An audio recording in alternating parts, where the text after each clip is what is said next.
Merci. Question de M. Stéphane Peu à M. le ministre de la Transformation et de la Fonction publique. La parole est à M. Stéphane Peu. Oui, merci Madame la Présidente. C'était effectivement une question pour le ministre de la Fonction publique. Le plan gouvernemental Un État plus fort en Seine-Saint-Denis, initié en 2018 par le Premier ministre Édouard Philippe et acté en 2020, comporte une mesure inédite, la prime de fidélisation pour les agents de la fonction publique d'État en poste dans ce département. D'un montant au départ de 10 000 euros, elle vient récemment d'être augmentée à 12 000 euros et elle est accordée à chaque agent au terme de 5 années consécutives d'exercice dans le département. Instaurée pour surmonter les difficultés exceptionnelles en ressources humaines dans ce département, elle a été pensée pour bénéficier d'abord aux agents de première ligne de l'action de l'État. Si nous ne disposons pas encore du recul nécessaire pour juger de sa pleine efficacité, puisque le délai de 5 ans n'est pas encore arrivé à son terme, dans le rapport parlementaire que je viens de rédiger avec ma collègue députée Renaissance Christine Decotte, nous montrons toutefois que les agents exclus de cette prime jugent mal cette inégalité de traitement et donc, en toute cohérence, la réclament. Cette demande est particulièrement vraie pour la fonction publique hospitalière et pour les accompagnants d'élèves en situation de handicap. Des agents de toute première ligne, aux salaires les plus bas et aux conditions de travail très difficiles. Des secteurs où les problèmes de recrutement sont aussi les plus saillants dans ce département qualifié très justement à l'époque par le Premier ministre de département hors norme, à la fois par son histoire et par ses difficultés. C'est pourquoi, dans notre rapport, nous préconisons l'élargissement de cette prime de fidélisation. Ma question est donc très simple.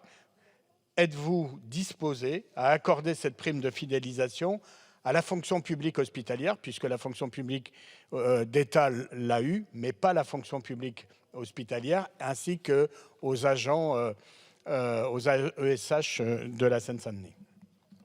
Je vous remercie. La parole est à Madame la secrétaire d'État chargée du numérique. Merci Madame la Présidente. Monsieur le député Peu, permettez-moi d'excuser mon collègue Stanislas Guérini, retenu par ailleurs. Alors vous nous interrogez au sujet de l'extension de la prime de fidélisation au personnel de la fonction publique hospitalière et aux AESH exerçant en Seine-Saint-Denis. Les deux situations, vous le savez, sont différentes, mais donnent lieu chacune à un dispositif d'appui au personnel concerné. Pour la fonction publique hospitalière, l'extension de la prime de fidélisation territoriale des agents exerçant en Seine-Saint-Denis n'est pas prévue à ce jour, dès lors que ces derniers bénéficient d'un dispositif indemnitaire propre avec la prime d'attractivité territoriale. Instaurée par décret du 30 janvier 2020 dans le cadre du plan Ma Santé 2022 Investir pour l'hôpital, la prime d'attractivité territoriale vise à répondre aux difficultés de recrutement des établissements de la fonction publique hospitalière dans certains territoires d'Île-de-France, dont la Seine-Saint-Denis fait partie. Cette disposition permet d'y verser chaque année une prime d'un montant qui peut aller jusqu'à 940 € aux agents publics hospitaliers dont la rémunération est inférieure au salaire médian de la fonction publique hospitalière et lorsque ces agents exercent depuis au moins 3 mois certaines fonctions correspondant à des métiers en tension. Ensuite, concernant les AESH, cette profession est bien éligible à la prime de fidélisation. Le ministre de la Transformation et de la Fonction publique, Stanislas Guérini, a porté en fin d'année dernière la modification des conditions d'éligibilité à cette prime en revoyant son montant et en permettant son échelonnement sur une période de référence de 5 années. Concrètement, une première part de 2 400 € est désormais versée dès la nomination, suivie de 2 parts de 4 800 € 3 ans, puis 5 ans après la nomination, en contrepartie d'un engagement de servir dans le département. Ce dispositif permettra de mieux fidéliser les AESH exerçant dans le département et ces avancées ont été d'ailleurs saluées par les organisations syndicales. J'espère avoir répondu à votre question et je vous remercie. Je vous remercie. Monsieur Plati. Oui, merci Madame la Ministre pour cette réponse. Je note votre réponse sur les AESH. La lecture du décret, vous clarifiez un décret dont la lecture jusqu'à présent ne nous permettait pas forcément de juger aussi positivement pour les AESH. S'agissant de la fonction publique hospitalière, ce que je voudrais dire, c'est que le sentiment d'injustice, vous savez, perdure.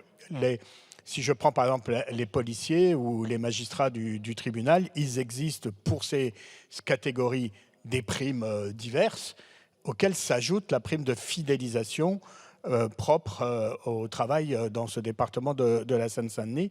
Et donc, pour la fonction publique hospitalière, les primes que vous avez évoquées ne sont pas ni du même montant, ni ne viennent...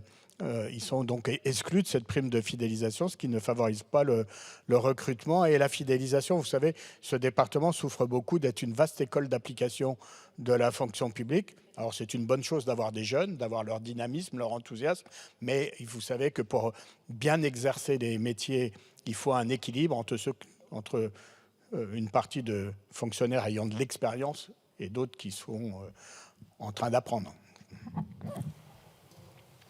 Je vous remercie.